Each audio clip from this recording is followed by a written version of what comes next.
విక్రమ్ టీవీకి సబ్స్క్రైబ్ చేయండి. Subscribe to Vikram TV. Subscribe to Vikram TV. Subscribe to Vikram TV. Subscribe to Vikram TV. Please like, share and subscribe to Vikram TV. అంటే మనం అనుకుంటాం ఏదో అనుకుని కళారంగం అనగానే అబ్బాయి ఈజీగా మనకి క్యారెక్టర్స్ అని అనుకుంటాం కదా.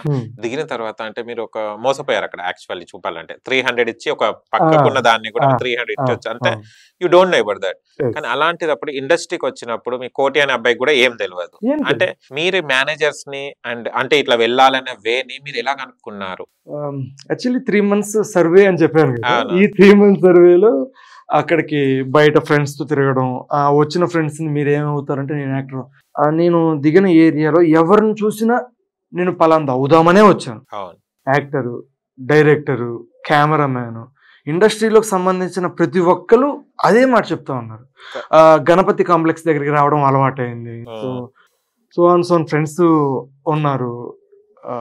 చరణ్ అనే ఫ్రెండ్ పరిచయం అయ్యాడు. సో వీళ్ళందరూ కూడా ఆ టైంలో ఓకే ఇది చేయాలి, ఇది చేయాలి, ఇది చేయాలి, మేనేజర్ని అప్రూవ్ అవ్వాలి, ఫొటోస్ తీసుకోవాలి, వాళ్ళ వెనకాల వీళ్ళ వెనకాల తిరగాలి, ఫొటోస్ పంపిస్తూనే ఉండాలి, ఒక షార్ట్ ఫిలిం కావాలి, నీ యాక్టింగ్ ప్రూవ్ చేసుకోవడానికి మాట్లాడాలి, అది చేయాలి, ఇది చేయాలి, వాళ్ళకి వీళ్ళకి అప్పుడప్పుడు చిన్న చిన్న పార్టీలు ఇస్తూ ఉండాలి. సో మనం పార్టీలు ఇచ్చి వాళ్ళని పోషించే అంత కెపాసిటీ అప్పుడు మనకి. సో డైరెక్ట్గా చూసుకున్నాను. ఈ 3 months సర్వేలో ఓకే వాట్ ఈజ్ వాట్ అనేది అర్థమైంది. ఓకే వీళ్ళు జూనియర్ ఆర్టిస్టులు, క్యారెక్టర్ ఆర్టిస్టులు, ప్యాడింగ్ ఆర్టిస్టులు. సో ఇప్పుడు నేను మీతో చెప్తున్న నెంబర్ 1 ర్యాంక్ ఆర్టిస్టులు. సో నేను సెకండ్ ర్యాంక్ వరకు రాగలిగాను, కానీ ఫస్ట్ పొజిషన్ కోసం సో ప్రెజెంట్ నౌ వెయిటింగ్. నేను తెలుగుని కాబట్టి కొద్దిగా టైం పడతా ఉంది. అవును, చాలా వరకు తెలుగు అనగానే చాలా మంది నేను ఇంటర్వ్యూస్ చేశాను సీరియల్ ఆర్టిస్టులను. తెలుగు అనగానే అంటే తెలుగు కన్నా ముందు వేరే లాంగ్వేజెస్ ని, ఎక్కువ శాతం కన్నడ, వేరే అదర్ లాంగ్వేజెస్ ని ప్రిఫరెన్స్ ఇస్తారు, తెలుగు వాళ్ళని అక్కడక్కడ చూస్తారని అన్నారు. ఇది ఏంటిది అసలు, మీరేమనుకుంటారు అసలు? ఏం లేదండి, అంటే బయట వాళ్ళని ఎందుకు తీసుకొస్తారు అంటే న్యూ ఫేసెస్ అని తీసుకొని వస్తారు ఫస్ట్ థింక్ అది. అండ్ సెకండ్ వచ్చేసి వాళ్ళ బెంగళూరు తెలుగు అనేది కొంచెం వేరియేషన్ ఉంటుంది కంపల్సరీగా. సో వాళ్ళు ఫస్ట్ ఏమనుకుంటారంటే నేను డైరెక్ట్గా వచ్చినా కానీ హీరోగా తీసుకుంటారు. సో నేను బేసిక్ లెవెల్ నుంచి ఈ పొజిషన్కి వచ్చాను. సో బ్రదర్ క్యారెక్టర్లు చేసుకుంటూ, ఫ్రెండ్ క్యారెక్టర్లు చేసుకుంటూ ఇప్పుడు సెకండ్ హీరో పొజిషన్లో ఉన్నాను. సో ఫస్ట్ ర్యాంక్ రావాలి అంటే చూసే ఆడియన్స్ నిన్నటిదాకా ఈ అబ్బాయి ఆ సీరియల్లో సెకండ్ చేస్తున్నాడు, ఇప్పుడు ఫస్ట్ చేస్తున్నారా, ఈ ఫీలింగ్ రాకూడదు అని చెప్పేసి ఎవరైతే పైన వాళ్ళు ఉంటారో మన ప్రొడ్యూసర్ సార్, ఆ ఛానల్ మెంబర్స్ అనుకుంటారు. సో ఏం లేదండి, వాటిల్లో మనం యాక్టింగ్ చేసాము అంటే మనలో ఆ నవరసాలు వాళ్ళకి కనిపిస్తూ ఉన్నాయంటే ఆల్మోస్ట్ ఒకనొక టైంలోనైనా మనల్ని మెయిన్ ర్యాంక్ వెళ్ళిపోవచ్చు. Main rank means hero, first hero. Starting లో మీరు స్ట్రగుల్స్ అయ్యారన్నారు కదా, ఆ స్ట్రగుల్ లో అవసరం అబ్బా నేను సపరేట్గా ఎంబీఏ చదివాను కదా, జాబ్ చేసుకుంటే అయిపోతుంది కదా అని ఎప్పుడైనా ఆలోచన వచ్చిందా? సో దీనికి ముందు నేను ఎంబీఏ డిస్టెన్స్ లో చేశాను. డిగ్రీ కంప్లీట్ అవగానే ఆ ఎస్ఐ ఏదైతే మిస్ అయిందో అప్పుడు ఇక్కడికి ఇండస్ట్రీకి వచ్చేసాను. ఎగ్జామ్స్ రాసుకుంటూ ఇటు పక్క ఇండస్ట్రీ ఛాన్సెస్ కోసం తిరుగుతూ ఉన్నాను అనమాట. సో ఎప్పుడైతే నా ఎంబీఏ కంప్లీట్ అయిందో అప్పటికి నేను ఒక మంచి పొజిషన్ లో ఉన్నాను. లేకుంటే మా డాడీ నన్ను తీసుకెళ్ళిపోయి ఏదైనా జాబ్ లో కూర్చోబెట్టేవాళ్ళు. మంచి పొజిషన్ లో ఉన్నాను అప్పటికి. అయిపోయిన వెంటనే కరోనా ఎఫెక్ట్ పడింది ఒక 2 years.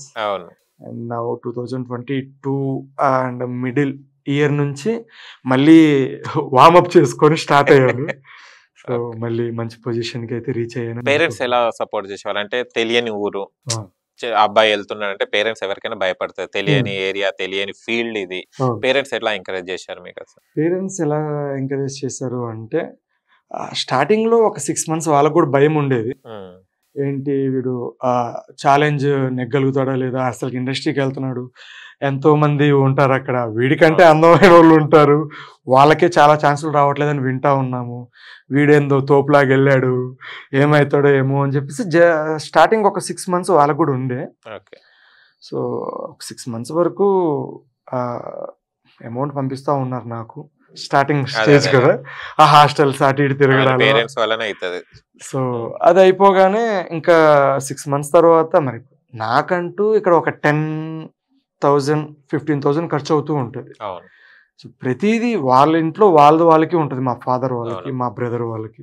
సో వాళ్ళ దగ్గర నుంచి తీసుకోవడం కరెక్ట్ కాదని చెప్పేసి నేను కూడా ఒక పక్క ఇండస్ట్రీ చేసుకుంటూ, ఒక పక్క MBA గురించి ఆలోచన చేస్తా, ఒక పక్క నేను ఇక్కడ తిరగడం కోసం చేయడం కోసం నాకు అమౌంట్ కావాలి కాబట్టి నేనంటూ చిన్న చిన్న సమ్ వర్క్స్ చేసుకుంటూ వచ్చాను. సో స్టార్టింగ్లో నాకు పేరెంట్స్ అనే దగ్గర నుంచి బేసిక్గా రాలేదు ఫస్ట్ 6 months. ఓకే, తర్వాత నేను మా ఫాదర్కి అయితే చెప్పేశాను, డాడీ నాకు 2 years ఉంది, డిగ్రీ అయిపోయింది, 2 years MBA. ఈ 2 yearsలో నేను కనుక సాధించగలిగితే ఉంటాను, సాధించలేకపోతే తర్వాత మీ ఇష్టం, మీకే వదిలేస్తా ఉన్నాను. ఈలోపు నేనేమి నెగ్లెక్ట్ చేయను MBAని. ఎగ్జామ్స్ అప్పుడు చదువుకుంటాను, రాసుకుంటాను, అండ్ ఎగ్జామ్స్ మొత్తం ఫుల్ఫిల్ చేసుకుంటాను.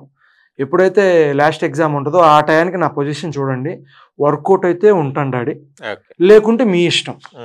మా డాడీకి చాయిస్ కానీ ఓకే వీడు చెప్పింది కరెక్టే కదా, ఓకే అని చెప్పేసి అప్పుడు పర్మిషన్ ఇచ్చేసారు, ఫుల్ లైసెన్స్ వచ్చింది అప్పుడు. సో అప్పటి నుంచి చాలా బాగా ట్రయల్స్ వేస్తూ ఆఫీసులు తిరిగి ఆడిషన్స్కి వెళ్ళి ఏం వర్కౌట్ అయితే కాలేదు. చిన్నగా ఒక లూప్ హోల్ దొరికింది, సో దాని ద్వారా ఎంటర్ అయిపోయి ఒక మంచి పొజిషన్కి అయితే వెళ్ళగలిగాను అనమాట.